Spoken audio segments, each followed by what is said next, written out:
ஒருபோதும் விட்டுக் கொடுக்க முடியாது.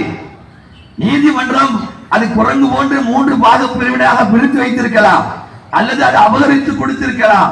அது நீதி வழங்குகின்ற அந்த தருணத்திலும் கூட, நீதி வழங்கும் போதும் கூட அது நீதி வழங்குகிறது. நாம் என்ன வாதங்களை எல்லாம் வைத்தோமோ, என்ன தரவுகளை எல்லாம் கொடுத்தோமோ, அத்தனை தரவுகளையும் நீதிமன்றம் ஏற்றுக்கொள்கிறது. அங்கே பள்ளிக்கு அருகாமையில் கோயில் கிடையாது என்று சொல்லுகிறது. அது முஸ்லிம்களின் இடம் என்று சொல்லுகிறது. அது ராமருக்கு சொத்து. எல்லா தரவுகளையும் அது ஒப்புக்கொள்கிறது. மதியானம் 3 மணி வரையிலும் நமக்கு சாதகமான தீர்ப்பு வந்துவிடுமோ என்று ஒரு சந்தோஷம் இருந்தாலும், ஓரத்தில் நமக்கு ஒரு சிந்தனை இருந்தது.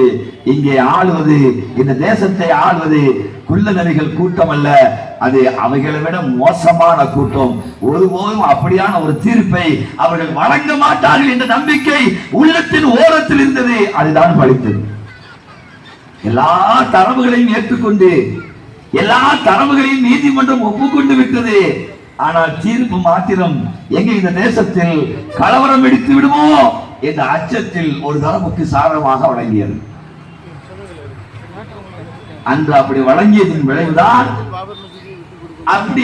அப்படியான ஒரு தீர்ப்பை நீதிமன்றம் அன்றைக்கு 2019 நவம்பரில் கொடுத்ததின் விளைவுதான் இன்றைக்கு சங்க பரிவார கும்பல்கள், பாசிச பண்டாரங்கள் இன்றைக்கு ஒவ்வொரு மசூதிகளையாக குறிவைத்துக் கொண்டிருக்கின்றார்கள்.